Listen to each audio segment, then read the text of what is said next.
Hi guys, do you like how it's gotten darker outside as I have continued to read? It's pretty great. Yes, this is very flattering. Okay, anyway, welcome back. We are on part 3 of the book by Roald, the Giraffe, and the Pelly and Me. The illustrations are by Quentin. I didn't say that in the last one, but I wrote it in the description box. So, hey, and welcome back to join me. I think we've done like 35 minutes already on this book, and I think it'll end up being like an hour in total, which I know most people could probably read it in 45 minutes in their head, but when you're reading out loud, it usually takes a little bit longer, so. And just having to like flip around and show you the pictures. But anyway, this is part 3, our final part.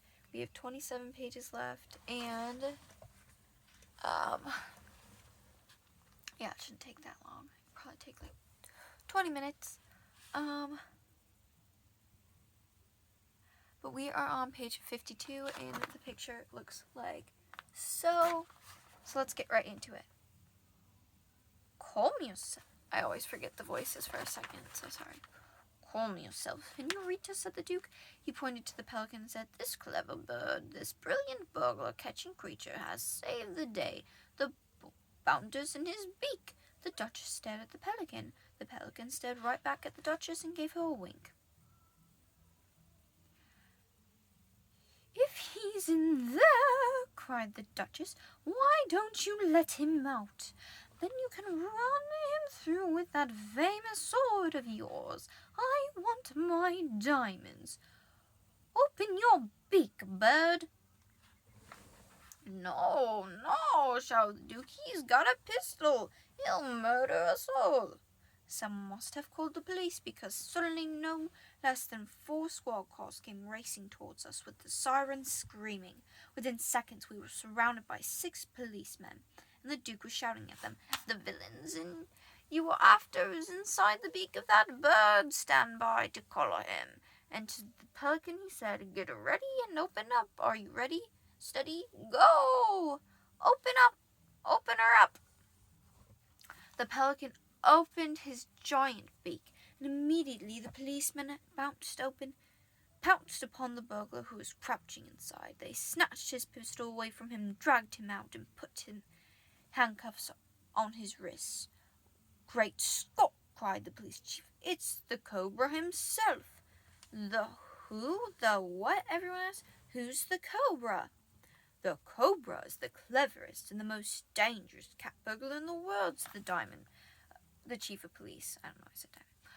"He must have climbed up the drain pipe. The Cobra can climb up anything." Here's the next picture.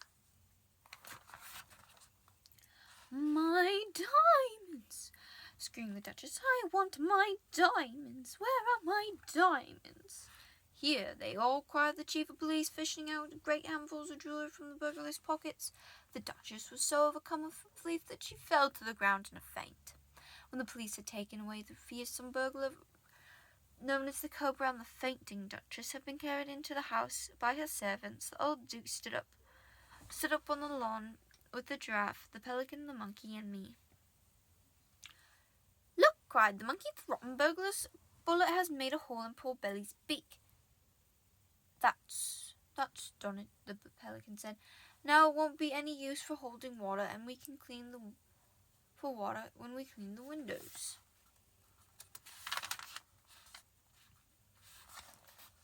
Next picture.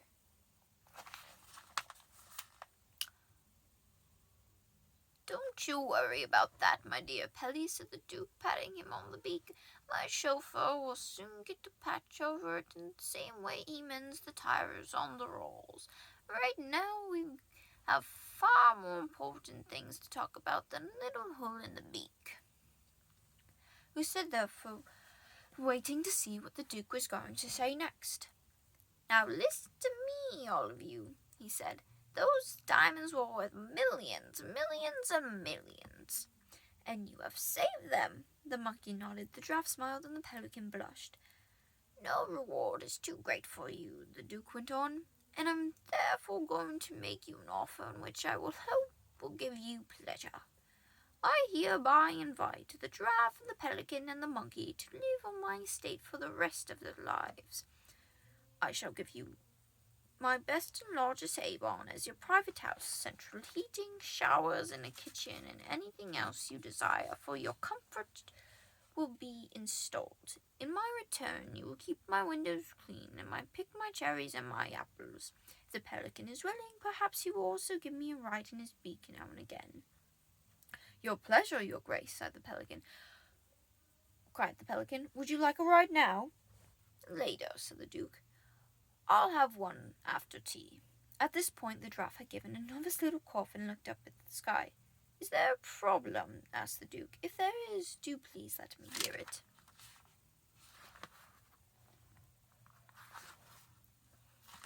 I don't like to sound ungrateful or pushy, murmured the giraffe, but we do have one very pressing problem. We are all absolutely famished. We haven't eaten for days. My dear Giraffe, cried the duke, how very thoughtless of me. Food is no problem around here. I'm afraid it is not quite as easy as that, said the giraffe. You see, I myself happen to be... Don't tell me, cried the duke. I know it already. I'm an expert at animals of Africa. The moment I saw you, I knew you were no ordinary giraffe. You're the Geranius variety, are you not? I couldn't see. You are absolutely right, your grace, said the giraffe. But the trouble with us is that we only eat... You don't have to tell me that either, cried the duke. I know perfectly well, as a Geranius giraffe can only eat one kind of food. Am I not right in thinking that pink and purple flowers of the tinkle tinkle tree are your only diet? Yes, said the giraffe, and that's been my problem ever since I arrived on these shores. That is no problem at all here on the Hampshire house, said the duke. Look over there, my dear Giraffe, and you will see the only plantation of tinkle trees in the entire country. The giraffe looked, and she gave a gasp of astonishment. At first she was so overwhelmed she couldn't speak. Great tears of joy began running down her cheeks. Help yourself, said the duke. Eat all you want. Oh, my sainted souls, cried the gasped giraffe. Oh, my nakedness. I cannot believe what I am seeing. Oh, it's so cute. He's like at the bottom. I already showed it, but it's cute. The next moment she was galloping full speed across the lawns and whining in excitement. The last we saw of her, she was burying her head in beautiful pink and purple flowers that blossomed at the top of the trees all around her. As for the monkey, the duke went on, I think he will also be pleased. Oh, I've been giving the monkey like a girl voice. Will also be pleased with what I have to offer. On my estate there are thousands of giant nuts and trees. Has anyone else got the feeling that he's gotten older through this? Nuts, cried the monkey. What kind of nuts? If we're going with the girl, we're going to keep going. Walnuts, of course, said the duke. Walnuts, screamed the monkey. Not walnuts. You don't really mean walnuts. You're pulling my leg. You're joking. You can't be serious. I must have heard wrong. There's a walnut tree right over there, the duke said, pointing. The monkey took off like an arrow, and a few seconds later he was high up in the branches of the walnut tree, cracking the nuts and guzzling what was inside. There he is, eating it up.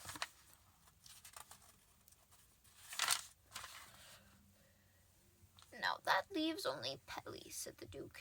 Yes, said the pelican nervously, but I'm afraid that I would eat. What I eat does not grow on trees. I only eat fish. Would it be too much trouble, I wonder, if I were to ask for a reasonably fresh piece of haddock or cod every day? Haddock! We just had that tonight. I'm not even kidding. I just had haddock tonight. We're in Connecticut currently. Haddock or cod, the duke shouted, spitting out afterwards as though they made a bad taste in his mouth. Cast your eyes, my dear Pelly, over there to the south. The pelican looked across the vast rolling estate, and in the distance he saw a great river. That is the river Hamp, cried the duke. The finest salmon river in the whole Europe. Salmon, cried the pelican. Not salmon? You don't really mean salmon. It's All of salmon, the Duke said, and I own it. You can help yourself. Sorry, I'm trying to find something. Oh, here we go. Before we had even finished speaking, the pelican was in the air. The Duke and I watched him as he flew full speed towards the river. We saw him circle over the water, then he dived and disappeared. A few moments later, he was in the air again, and he had a gigantic salmon in his beak. I'm just thinking, like, if the animals can talk in this, wouldn't the salmon talk too? I'm just saying. I stood alone with the Duke and on the lawn beside his great house. Well, Billy, he said, I'm glad they are all happy. But what about you, my lad? I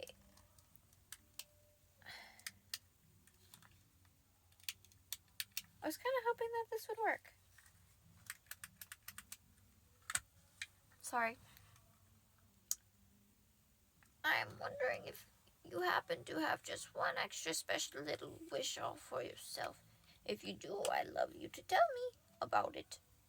There was a sudden tingling in my toes. It felt as though something tremendous might be going to happen to me at any moment. Yes, I murmured nervously. I do have one extra special little wish. And what might that be? Said the Duke in a kind voice. There is an old wooden house near where I live, I said. It's called the Grubber, and long ago it used to be a sweet shop. I have wished and wished that one day somebody might come along and make it into a marvelous new sweet shop all over again.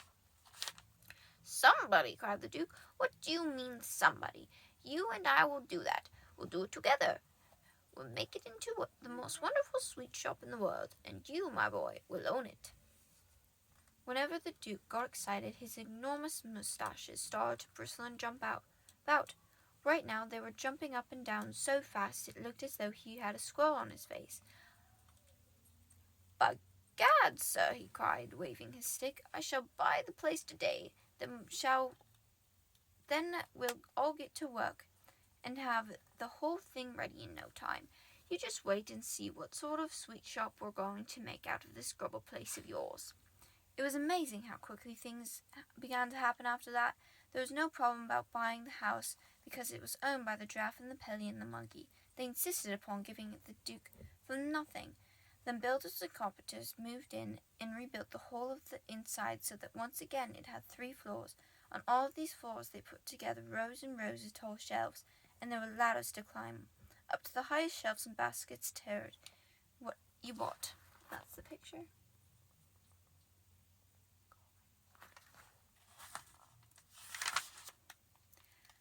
Then the sweets and the chocks and the toffees and fudges and nuggets began pouring in to fill the shelves. They came by the aeroplane from every country in the world, the most wild and wondrous things you could ever imagine.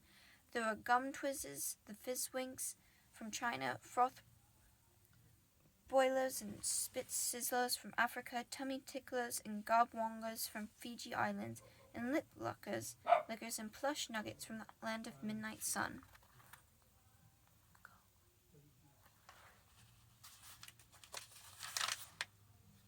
For 2 weeks, the flood of boxes and sacks continued to arrive.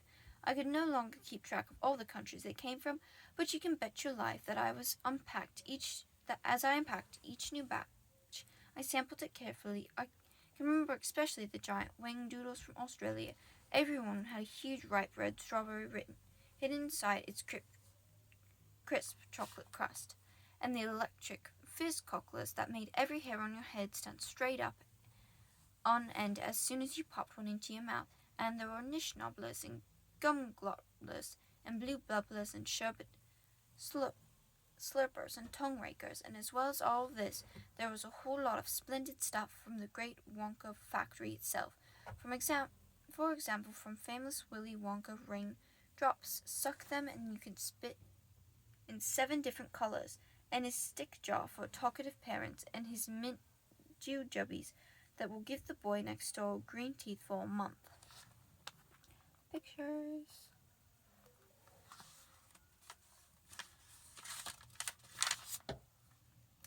On the grand opening day, I decided to allow all of my customers to help themselves for free, and the place was so crowded with children you could hardly move.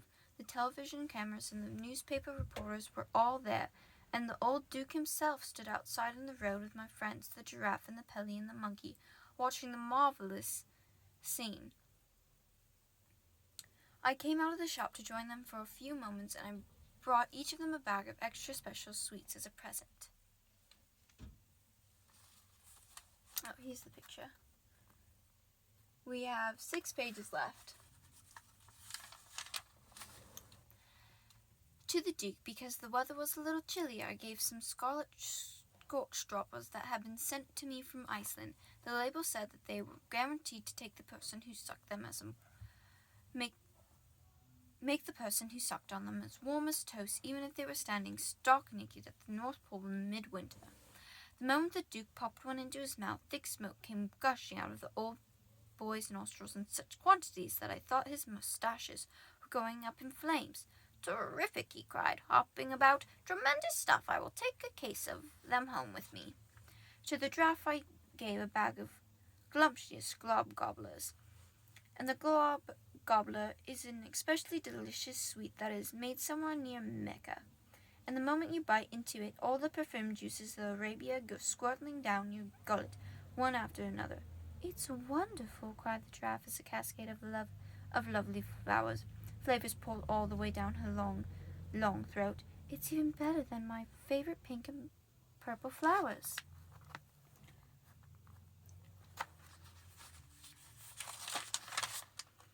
To the Pelican I gave a big bag of pishlets. Pishlets, as you probably know, are bought by children who are unable to whistle a tune as they walk along the street, but long to do so. They had a splendid effect upon the Pelican, for after he had put one of them in his beak and chewed it for a while, he suddenly started singing like a nightingale.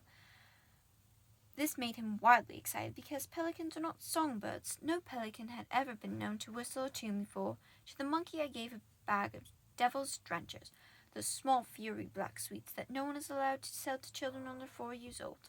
When you have sucked a devil's drencher for a minute or so, you can set your breath alight and blow a huge column of fire 20 feet into the air.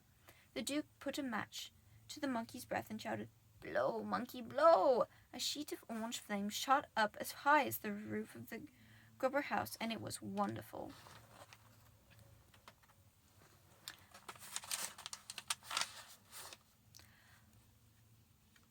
"I've got to leave you now," I said. "I must go and look after my customers in the shop." "We must go too," said the Giraffe. "We have 100 windows to clean before dark." I said goodbye to the Duke, and then one by one I said goodbye to the 3 best friends I had ever had. Suddenly we all became very quiet and melancholy, and the monkey looked as though he was about to cry as he sang me a little farewell song. "We have tears in our eyes as we wave our goodbyes. We so love being with you, we 3. So do please now and then come and see us again, the Giraffe and the Pelly and me. All you do is to look at a page in this book, because that's where we always will be. No book ever ends when it's full of your friends, the Giraffe and the Pelly and me." The end. That was Roald Dahl's The Giraffe and the Pelly and Me. Illustrations were by Quentin Blake. Oh, I didn't show you the last picture. I think it's super cute how they talked about that they'll live on, because they'll always be in the story, and so that was cute. So thanks for joining me. I hope you guys enjoyed this Roald Dahl book, and that's it for now. Sorry if there was some clicking going around. My dad wanted to get something from the car, so we're going to do that now. So goodbye, and if you want to listen to Tone Deaf, I would recommend ages probably 10 and up, unless you have, and that's like a mature too, like a mature 10-year-old. Otherwise I'd say probably 12 and up, but that we're going to be done with that now. We're done with this, and we'll bring you another Roald Dahl in the next few days. So goodbye, and I take recommendations. I'll see you guys later. Bye.